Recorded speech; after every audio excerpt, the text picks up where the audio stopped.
Selamat hari Minggu dan salam sejahtera umat yang terkasih.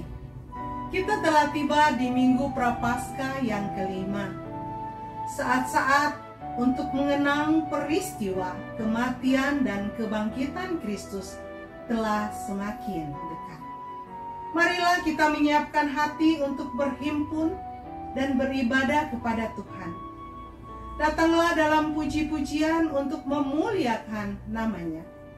Megahkanlah Dia yang kasih setianya tidak terhingga.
Ibadah Minggu Prapaskah kelima ini berlangsung dalam nama Allah Bapa, Putra, dan Roh Kudus. Kasih karunia dan damai sejahtera dari Allah dalam Kristus Yesus dan Roh Kudus menyertai saudara sekalian. Dan beserta saudara juga. Melalui pengorbanan Kristus di kayu salib, hidup kita diubahkan. Kita ditebus dari segala dosa dan diangkat dari jurang maut. Kita menerima anugerah keselamatan yang membuat kita hidup dalam damai bersama Allah. Kebaikan dan kemurahan hati Kristus juga dinyatakan dalam keseharian kita. Maka bagaimana respon pribadi kita terhadap segala karya Kristus? Apakah perjumpaan dan pengenalan kita terhadap Kristus telah mendorong kita untuk membuahkan perubahan hidup yang lebih baik? Apakah kita juga rindu untuk terus mengungkapkan syukur dan menyatakan kasih kita kepada Kristus dengan cara melakukan setiap kehendaknya?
Umat yang dikasihi oleh Tuhan, mari kita datang di hadapan Tuhan, mengaku segala dosa kita. Kita berdoa.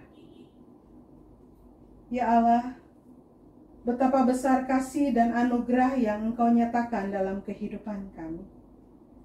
Namun kami seringkali lupa bersyukur atas segala kebaikan-Mu.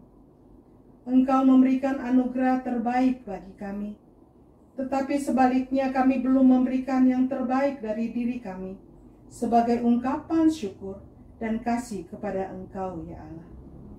Dalam hidup sehari-hari, kami juga masih sering berjalan mengikuti pikiran dan kesenangan diri kami sendiri yang tidak sejalan dengan sabda-Mu. Maka dengan kerendahan hati kami memohon pengampunan dari-Mu. Biarlah dengan rahmat-Mu, Engkau memberikan kami kesempatan untuk memperbaharui hidup sebagai pengikut Kristus yang taat dan setia. Inilah permohonan doa yang kami naikkan dalam nama Tuhan Yesus Kristus. Amin.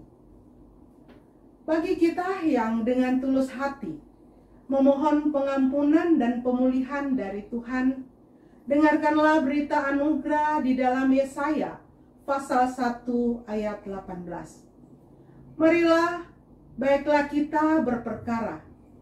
Firman Tuhan, sekalipun dosamu merah seperti kemisi, akan menjadi putih seperti salju. Sekalipun berwarna merah seperti kain kesumba, akan menjadi putih seperti bulu domba. Demikianlah berita anugerah dari Tuhan. Syukur kepada Allah. Saudara-saudara yang dikasihi Tuhan, sebelum mendengarkan firman Tuhan, mari kita berdoa.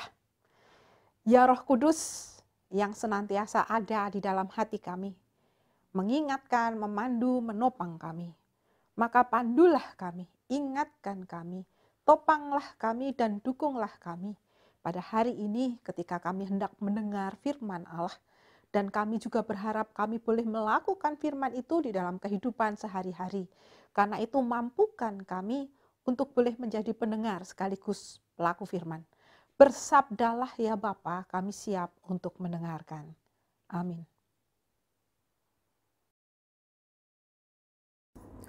Bacaan pertama akan dibacakan dari kitab Yesaya pasal 43 ayat 16 sampai 21.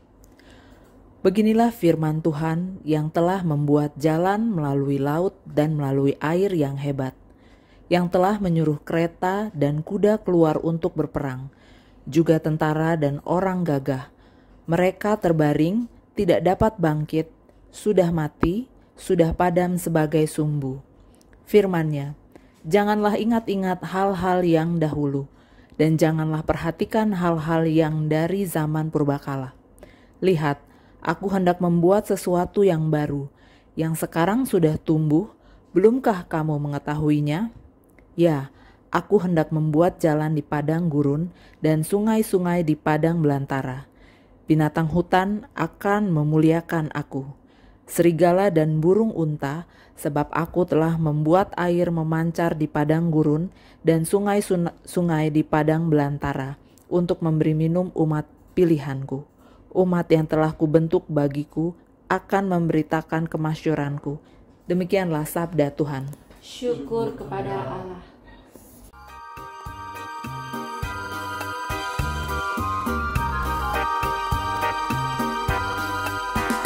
Tuhan sudah melakukan bagi kita perkara besar, maka kita pun bersukalah, ya bersukacitalah. Waktu Tuhan pulihkan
Bacaan kedua diambil dari Filipi pasal 3 ayat 4 sampai 14. Sekalipun aku juga ada alasan untuk menaruh percaya pada hal-hal lahiriah.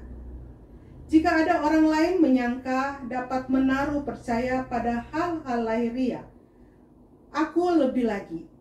Disunat pada hari ke-8 dari bangsa Israel, dari suku Benyamin, orang Ibrani asli. Tentang pendirian terhadap hukum Taurat, aku orang Farisi.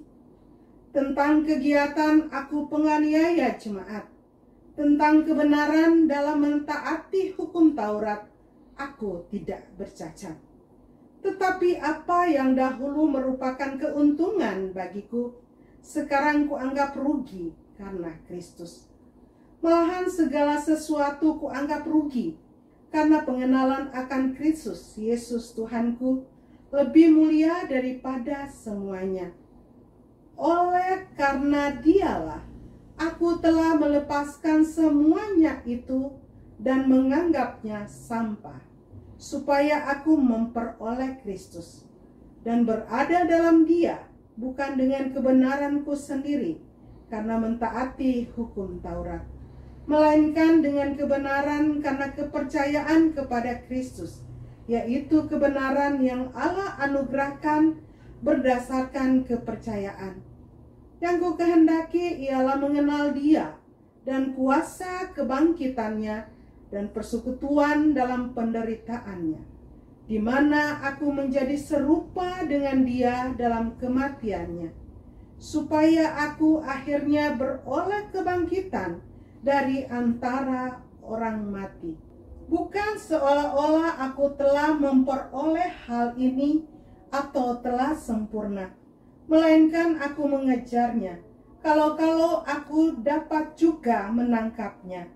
Karena aku pun telah ditangkap oleh Kristus Yesus. Saudara-saudara, aku sendiri tidak menganggap bahwa aku telah menangkapnya, tetapi ini yang kulakukan. Aku melupakan apa yang telah di belakangku dan mengarahkan diri kepada apa yang di hadapanku, dan berlari-lari kepada tujuan untuk memperoleh hadiah, yaitu panggilan surgawi dari Allah dalam Kristus Yesus. Demikianlah sabda Tuhan. Syukur kepada Allah.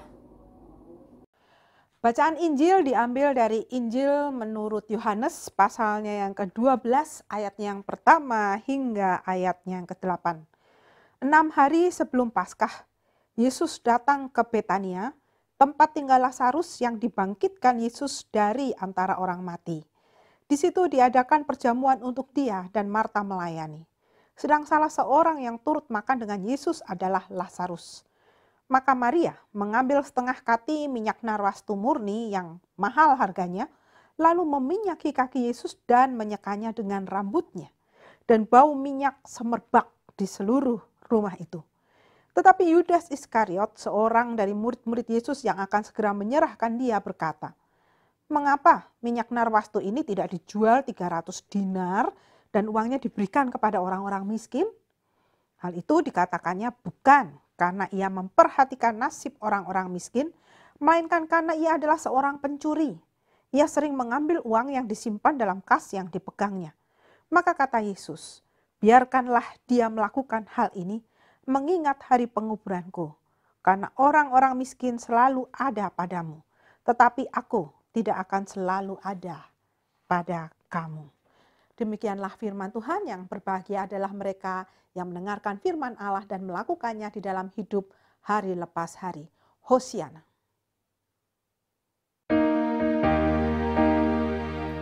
Hosiana, Hosiana, Hosiana.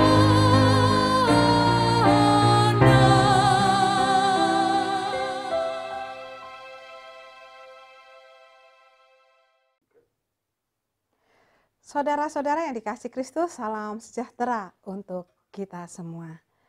Tahukah saudara aplikasi yang bernama TikTok?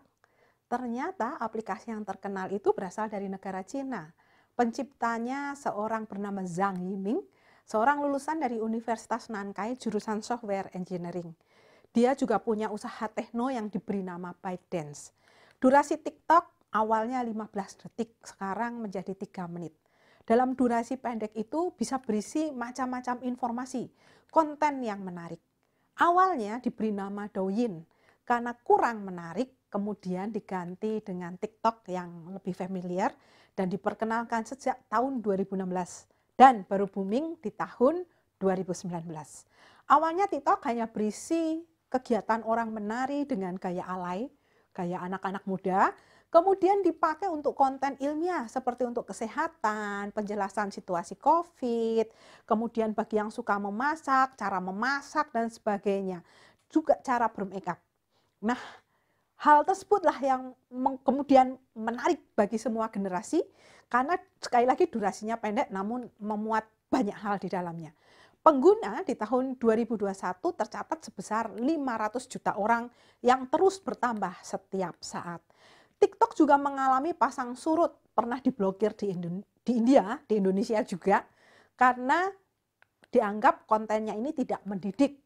Namun akhirnya merambah di Instagram, media sosial dengan lebih banyak konten. Menari dan bergaya di depan kamera adalah salah satu cara membuang rasa jenuh dan bila orang berbahagia dengan tarian dan hiburan tentu membawa kesukacitaan. Namun kita diingatkan semua perlu difilter. Kita juga tidak setuju bila baju dan gerakan yang digunakan tidak sesuai dengan budaya sopan santun di Indonesia. Karena apa yang disebarkan dalam dunia media sosial ada jejak digitalnya, dapat diproses hukum bila menimbulkan dampak negatif dan merugikan penontonnya. Karena itu gunakan etika berinternet ketika sedang bermedia sosial. Saudara-saudara yang dikasihi Kristus, dunia dalam situasi global. Karena itu karya apapun bisa mendunia dengan cepat dan menular hingga ke seluruh dunia. Dan umat Tuhan hadir di tengah situasi global yang seperti itu saat ini. Bagaimana kita berkarya, menyebarkan firman tanpa harus kehilangan jati diri sebagai pengikut Kristus. Sebagaimana firman dalam Injil Yohanes pasalnya yang ke-12 ayat 1 hingga ayat 8. Berkarya bagi Kristus dapat menimbulkan dampak dinilai oleh orang dalam persekutuan itu sendiri. Seperti yang dilakukan oleh Marta kepada Tuhan Yesus mendapat kritikan keras dari Yudas Iskariot. Saat itu Tuhan Yesus datang ke rumah Marta, Maria, dan Lazarus di kota Betania 6 hari menjelang Paskah. Dengan catatan Alkitab, Lazarus yang Yesus bangkitkan dari orang mati dan artinya Yesus hadir dalam perjamuan. Untuk dia, artinya keluarga besar Maria, Marta, Lazarus sedang mensyukuri karya Allah. Kasih Allah atas kebangkitan Lazarus dengan mengundang khususnya Yesus hadir bersama. Dan mensyukuri karya kebangkitan tersebut bagi keluarga dan tentunya kebahagiaan itu menular kepada masyarakat sekitar tempat tinggal mereka. Dalam acara syukuran tersebut, Maria melakukan tindakan pengurapan. Dalam pandangan Yesus, pengurapan yang dilakukan Maria sebagai lambang pengurapan Kristus menuju jalan salib yang akan segera dijalaninya. Dalam pandangan Maria, pengurapan Kristus sebagai ungkapan syukur tak terhingga atas kehidupan lagi bagi Lazarus, saudaranya yang harusnya mati, tapi mendapat kesempatan untuk hidup kembali. Dalam posisi sebagai anggota keluarga Marta dan Maria, tentu sangat berbahagia mendapati saudaranya dapat hidup kembali. Bagi Lazarus sendiri sebuah kebahagiaan tak terhingga, masih diberi kesempatan untuk hidup. Apa yang dilakukan Maria? Bersyukur atas kehidupan Lazarus saudaranya. Mendapat kritikan pedas dari Yudas Iskariot, salah satu murid Yesus yang bertugas sebagai kasir dalam pelayanan mereka bersama 11 murid Yesus yang lain. Dalam pandangan Yudas Iskariot, karya Maria yang mengurap Yesus dengan minyak jenis minyak narwastu murni adalah sebuah pemborosan.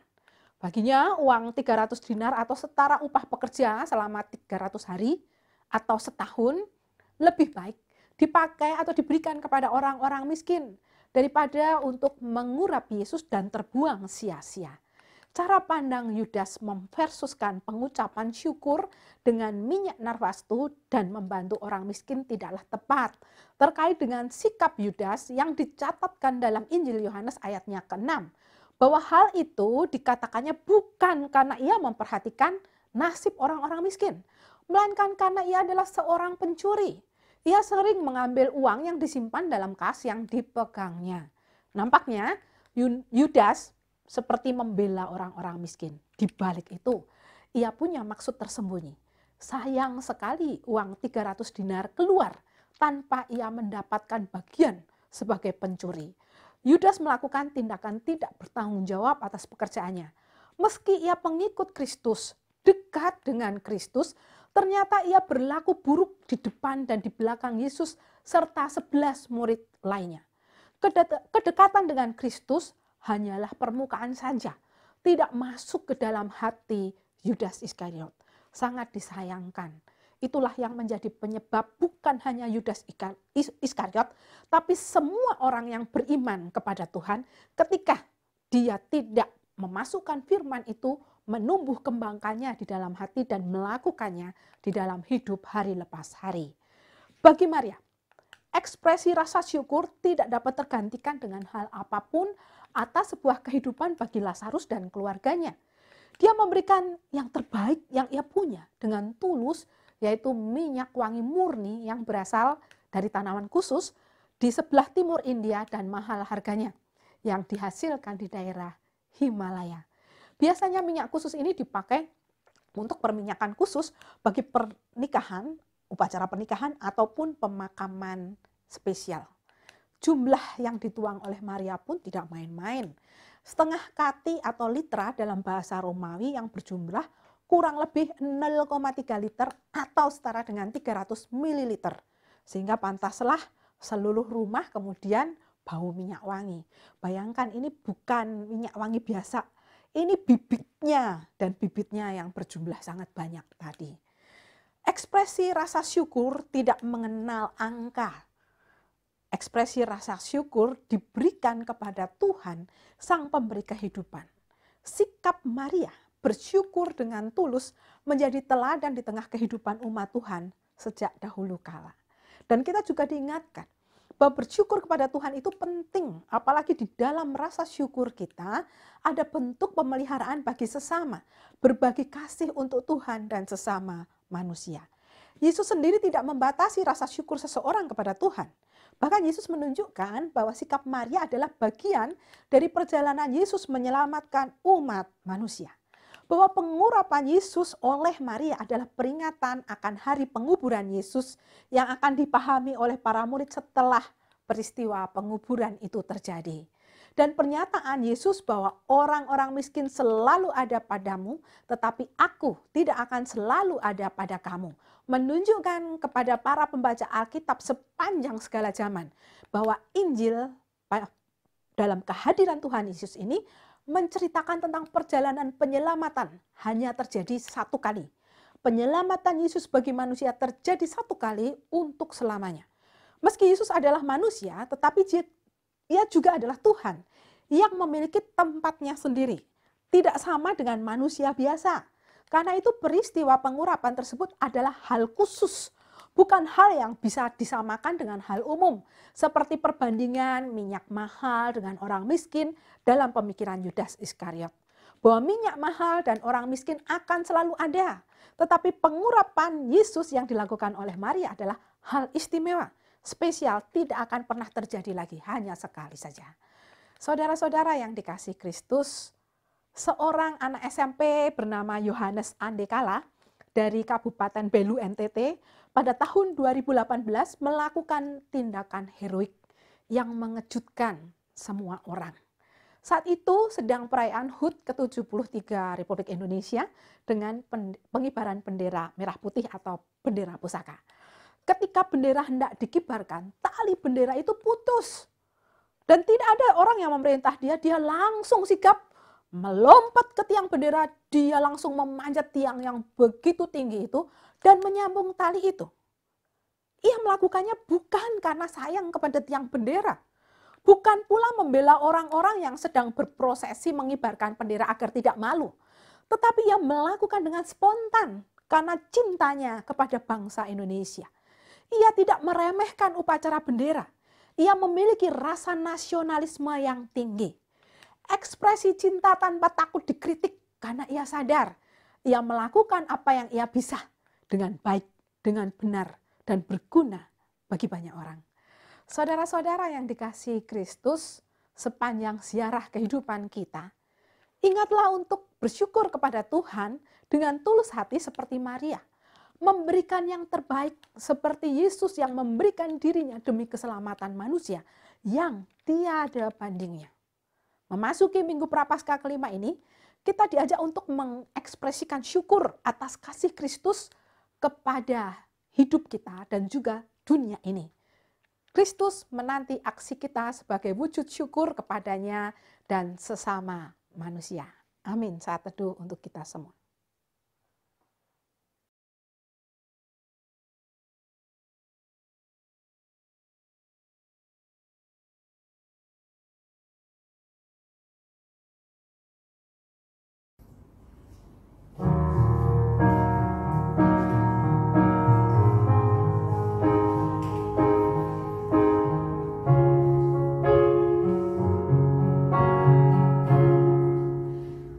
Bapa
Saudara-saudara yang dikasihi Kristus, beberapa waktu lagi kita akan diundang untuk mengikuti perayaan Perjamuan Kudus. Yang diperkenankan ikut mengambil bagian dalam Perjamuan Kudus adalah anggota sidi dan anggota sidi gereja lain sebagai tamu yang tidak berada di bawah penggembalaan khusus. Pada hari Minggu tanggal 17 April 2022, kita akan merayakan Perjamuan Kudus. Untuk menyambut dan ikut serta dalam perayaan ini, marilah kita mempersiapkan diri secara bersama-sama. Pada perjamuan malam terakhir, Kristus menghendaki kita merayakan Perjamuan Kudus untuk mengenangnya. Mengenang Kristus berarti mengalami kehadirannya seperti murid-muridnya dahulu mengalami kehadirannya bersama mereka. Mengenang Kristus juga berarti menyadari secara pribadi seluruh kehidupan Kristus yang diberikannya bagi keselamatan dunia. Sejak dia lahir, melayani, menderita sengsara, mati, dan dimuliakan di sorga. Marilah kita merenungkannya. Apakah kita benar-benar rindu untuk berjumpa secara pribadi dengan Kristus, untuk mengalami kasih, kuasa, dan kebenarannya yang memperbaharui hidup kita? Apakah kita menghayati bahwa seluruh kehidupan dan karya Kristus, yaitu kelahirannya, pelayanannya, penderitaannya, kematiannya, kebangkitannya, kenaikannya ke sorga, sampai dengan kedatangannya kembali, terkait erat dengan kehidupan kita?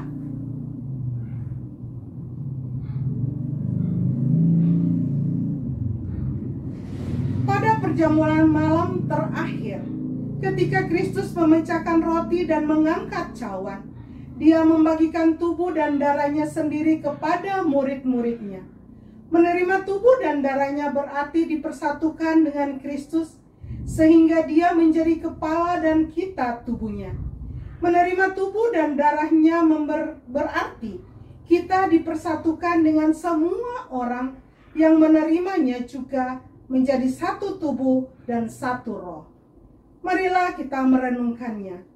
Apakah kita menghayati bahwa Kristus adalah kepala seluruh kehidupan kita dalam hidup berjemaah dan bermasyarakat, dalam keluarga dan pekerjaan kita?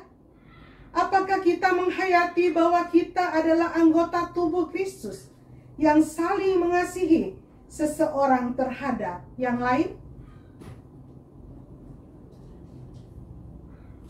Ketika kita bersatu dengan Kristus, roti hidup yang dipecah-pecahkan bagi dunia ini, kita pun dipersatukan dalam kematian dan kebangkitan Kristus.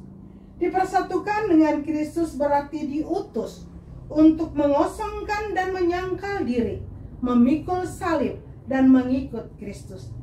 Dipersatukan dengan Kristus berarti diutus untuk memberi hidup kita dengan keselamatan dunia. Marilah kita merenungkannya. Apakah dalam persekutuan dengan Kristus kita mau berkorban menjadi berkat bagi kita? Apakah kita menyadari bahwa sebagai anggota tubuh Kristus di tengah dunia, kita menjadi mata dan telinga bagi Kristus yang melihat dan mendengarkan, serta peduli terhadap kebutuhan dan masalah sesama kita? Sudahkah kita menjadi mulut bagi Kristus yang menyuarakan kebenaran dan keadilan dalam lingkungan kita? Sudahkah kita menjadi tangan bagi Kristus yang berkarya memperjuangkan damai sejahtera di muka bumi? Kiranya Roh Kudus menolong kita semua dalam mempersiapkan diri untuk merayakan Perjamuan Kudus mendatang. Saudara dapat menyiapkan sendiri roti atau penggantinya dengan anggur, atau penggantinya berupa teh, sirup, air putih, untuk kemudian kita makan dan minum bersama-sama pada saat tiba bagian pelayanan Perjamuan Kudus. Bersama dengan umat Allah di sepanjang abad dan segala tempat, Marilah kita menyatakan pengakuan iman rasuli. Demikian. Aku percaya kepada Allah, Bapa yang Maha Kuasa, Khalik langit dan bumi, dan kepada Yesus Kristus, Anaknya yang tunggal Tuhan kita, yang dikandung dari Roh Kudus, lahir dari anak darah Maria, yang menderita sengsara di bawah pemerintahan Pontius Pilatus, disalibkan, mati dan dikuburkan, turun ke dalam kerajaan maut. Pada hari yang ketiga, bangkit pula dari antara orang mati, naik ke sorga, duduk di sebelah kanan Allah, Bapa yang Maha Kuasa. Dan dari sana ia akan datang untuk menghakimi orang yang hidup dan yang mati. Aku percaya pada Roh Kudus, gereja yang kudus dan am, persekutuan orang kudus, pengampunan dosa, kebangkitan orang mati, dan hidup yang kekal. Mari saudara kita masuk dalam doa syafaat. Mengucap syukur senantiasa ya Allah, ketika hari ini kami diingatkan bahwa makna pengurapan Kristus bukan sekedar sia-sia saja, tetapi sebagai sebuah bentuk bagaimana Allah disahkan melalui Kristus Yesus untuk menjalani jalan salib. Karena itu makna pengurapan yang dilakukan Maria ini mewujudkan dari sisi Maria adalah tindakan syukur atas kehidupan yang Tuhan berikan. Di sisi Tuhan Yesus adalah tindakan penyelamatan manusia yang diawali dengan sebuah prosesi, yaitu pengurapan. Kami percaya ya Bapa, rasa syukur Maria yang tulus yang diberikan untuk Tuhan dan memang tidak membandingkan dengan nilai yang dia lakukan adalah hal yang mulia. Karena di segala hidup kami, khususnya ketika kami memiliki berkat di dalamnya, adalah milik Tuhan semua. Dan juga ada bagian yang Tuhan titipkan kepada kami, yaitu untuk pemeliharaan sesama manusia. Jadi berkat yang Tuhan titipkan kepada kami, rezeki itu adalah rezeki bukan untuk kami sendiri, tapi untuk memelihara kehidupan termasuk di dalamnya, berbagi dengan sesama di sekitar kami atau dimanapun berada. Terima kasih Bapak untuk penguatan melalui Minggu Prapaskah kelima ini, sehingga kami makin diteguhkan untuk bersyukur, berkarya di tengah dunia yang global ini, dan karya-karya kami ini boleh dikenal, kemudian kami pun boleh berbahagia. Karena melakukan sedikit karya, berarti kami menumpuk karya. Melakukan terus karya-karya, berarti kami sedang mencipta karya untuk nama Tuhan makin dikenal di seluruh bumi. Bersama dengan Jemaatmu GKI Jati Bening Indah Bekasi dengan segenap aktivitas yang dilakukan dalam segala komisi yang ada, juga aktivis yang boleh bersama kami, para pelayan, baik penatua beserta keluarga, dan juga umatmu beserta keluarga masing-masing, calon pendeta bersama keluarga masing-masing, kiranya boleh bekerja sama dengan baik untuk memuliakan nama Tuhan. Kami juga berdoa bagi pergerakan bangsa Indonesia dalam mengatasi pandemi COVID, kiranya boleh nantinya menghasilkan hal-hal yang lebih baik lagi, sehingga kami boleh bebas dari COVID ini dengan cara mendukung keberhasilan pemerintah dan menyebarkan kebaikan daripada cara-cara untuk menanggulangi COVID, khususnya dengan melakukan vaksinasi kemanapun kami melangkah. Kami juga berdoa bagi para pemimpin bangsa kami dari pusat hingga daerah, berikanlah hati yang takut akan Tuhan, sehingga mereka boleh mengutamakan kepentingan orang banyak daripada pribadi ataupun golongan. Ajarkan kami juga melakukan hal yang sama, selalu mengutamakan Tuhan di dalam hidup kami dan mengingat sesama ketika berkarya dan bersyukur atas kasih setia Tuhan. Baik ketika kami diberi umur panjang dengan berulang tahun, baik pribadi maupun pernikahan, baik ketika sebagai seorang pribadi kami diberi kesempatan bekerja dan berkarya. Kiranya Tuhan boleh mendengar keluh kesah kami, bagi mereka yang status dan fungsi sosialnya perlu diperbaiki, ingin mendapatkan pekerjaan sekolah yang baik, Tuhan boleh dengarkan seru mereka, juga ketika orang mau berkarya dengan lebih baik. Bagi mereka yang berdisabilitas, Tuhan juga boleh dengar suaranya. Bagi mereka yang menjadi janda, duda, yatim, piatu, mereka yang letih, lesu, berbeban berat, bagi mereka yang hidup sendiri, Tuhan boleh kuatkan. Bagi mereka yang menanti memiliki anak di dalam keluarga, kalau Tuhan tidak memberi pun, ajari mereka untuk terus bersyukur, karena Tuhan hendak menggunakan keluarga ini untuk hal yang lebih baik. Kami juga berdoa bagi mereka yang sedang mempersiapkan pernikahan, sedang memiliki putra-putri yang masih kecil dan butuh dukungan serta bimbingan, ataupun dalam situasi yang belum sehat karena kondisi COVID yang masih ada di sekitar kami. Tuhan boleh teguhkan dan kuatkan. Sebagaimana Tuhan memberi kesehatan kepada para nakes di seluruh dunia, agar mereka pun boleh mendapat kesehatan dan kekuatannya. Karena dampak pandemi bukan hanya di Indonesia, namun juga di seluruh dunia. Kuatkan, teguhkan kami melewati semuanya ya Allah, dengan kuasa Roh Kudus-Mu, agar kami senantiasa boleh memiliki hati yang tulus dan senantiasa bersyukur di tengah kehidupan kami. Inilah seru doa kami yang kami naikkan di dalam Kristus Yesus yang mengajar kami berdoa Bapa kami. Bapa kami yang ada di dalam surga, dikuduskanlah namamu, datanglah kerajaan-Mu, jadilah kehendak-Mu di bumi seperti di surga. Berikanlah kami pada hari ini makanan kami yang secukupnya, dan ampunilah kami akan kesalahan kami, seperti kami juga mengampuni orang yang bersalah kepada kami. Dan janganlah membawa kami ke dalam pencobaan, tapi lepaskanlah kami dari yang jahat, karena Engkau-lah yang punya kerajaan dan kuasa dan kemuliaan sampai selama-lamanya. Amin. Dengan rasa syukur, mari kita membawa persembahan kepada Tuhan. Firman Tuhan di dalam Mazmur 57 ayat 10-11 menyatakan, Aku mau bersyukur kepadamu di antara bangsa-bangsa ya Tuhan. Aku mau bermazmur bagimu di antara suku-suku bangsa.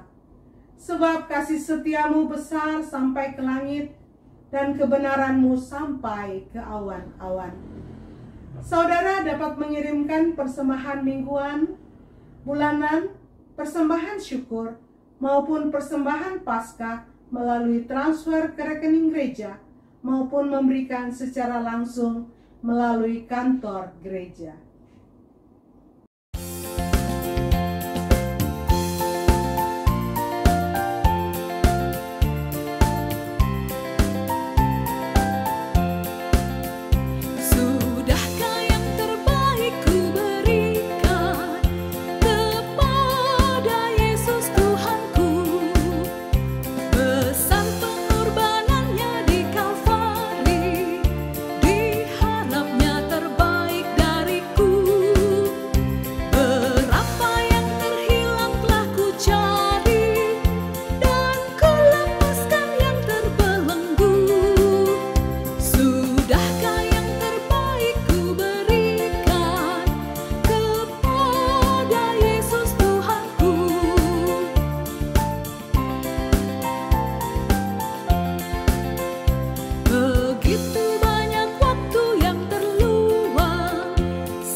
Mari kita berdoa.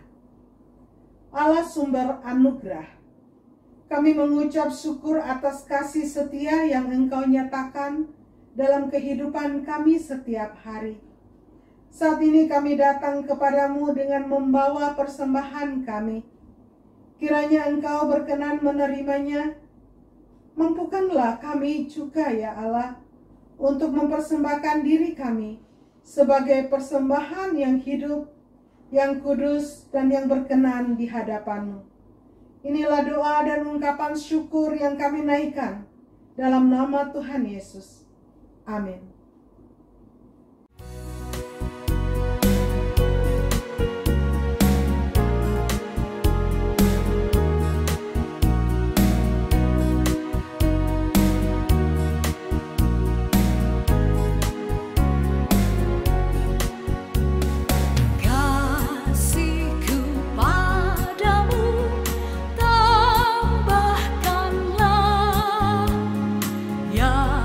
Kristus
Saudara-saudara yang dikasihi Kristus, kita perlu mengingat orang-orang di sekitar kita, khususnya yang membuat ibadah ini menjadi lancar. Kiranya Tuhan memberkati tangan-tangan yang telah dipakai dalam karya kasih, mensyukuri karya Allah dengan melayani di gereja atau dimanapun secara bersama-sama, khususnya di dalam mendukung ibadah-ibadah yang diselenggarakan oleh GKI Jati Bening Indah Bekasi atau jemaat Tuhan di seluruh dunia. Karena itu, naikkanlah syukur kepada Tuhan dengan tulus dan ingatlah Tuhan dan sesama ketika kita memiliki rezeki atau berkat di tengah kehidupan kita. Saudaraku yang kekasih, pulanglah dan jadilah saksi Tuhan dimanapun saudara berada dan teruslah berkarya bagi Allah dalam nama Bapa, Anak, dan Roh Kudus yang melingkupimu kini hingga selamanya. Hosiana.